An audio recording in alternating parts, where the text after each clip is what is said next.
સુરેન્દ્રનગરના નાના રણ વિસ્તારમાં ઘુડખર ત્રાસને લઈને 25 માર્ચે ઘણાદ ગામે ખેડૂત મહાસભાનું આયોજન થયું।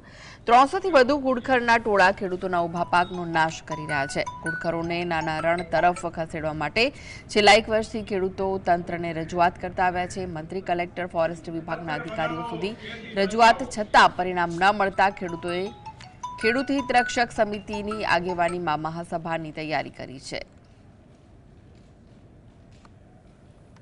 ભાઈને 10 વીઘાના ચણાનું ખેતર હતું, એમાંથી એને ઘર પોષણ હાલતું હતું, તો 10 વીઘાનું ખેતરમાં એક જ રાતમાં 10 વીઘાના ચણા ખાઈ ગયા। તો એ ભાઈ રોતા હતા, કારણ કે એને એના ઉપરથી પાક ધિરાણ, અત્યારે પાક ધિરાણ ભરવાનો ટાઈમ થઈ ગયો છે, રિન્યુ કરવાનો ટાઈમ થઈ ગયો, તો એ પૈસા ગોતતા હોય, લાવી ના આપતા હોય, સ્વનિર્ભર રહી નથી શકતા, તો આ ખચ્ચરના હિસાબે બહુ માણસો હેરાન થાય। તો ખચ્ચરનું જરાક ધ્યાન આપે સરકાર।